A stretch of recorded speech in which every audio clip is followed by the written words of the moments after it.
Hello नमस्कार दोस्तों, मैं अभी मस्ताना टांडा अम्बेडकर नगर उत्तर प्रदेश से। तो आप सभी के समक्ष एक गीत प्रस्तुत कर रहा हूं जो कि शिक्षा पे मैंने खुद लिखा है और आप सब ज्यादा से ज्यादा सुनिएगा और प्यार दुलार दीजिएगा दोस्तों। शिक्षा ही तेरा नीचे दुधार भैया, है कागज साध विचार हो।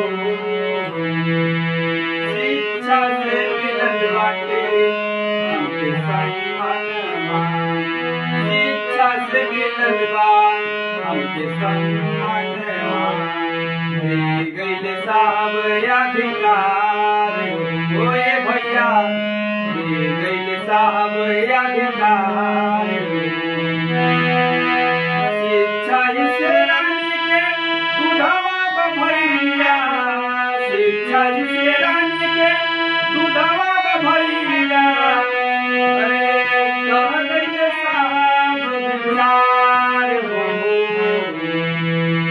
शिक्षा से मिलत बा हमके सम्मान, शिक्षा से मिलत बा हमके सम्मान। दे गइले साहब अधिकार ओए भैया, दे गइले साहब अधिकार।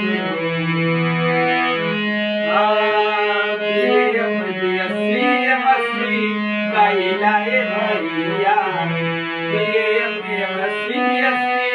कैलाए भैया।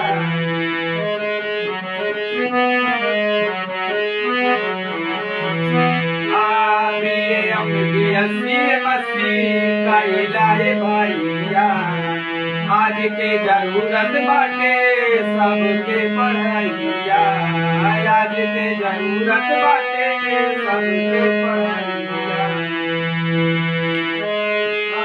कहे मस्ताना भाई अगर नहीं पढ़बा, कहे मस्ताना भाई अगर नहीं पढ़बा, रही जइबे कदम बेकार हो।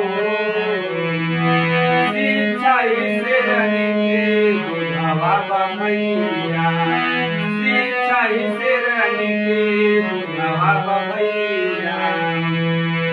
कह गइले साहब विचार ओए भैया, कह गइले साहब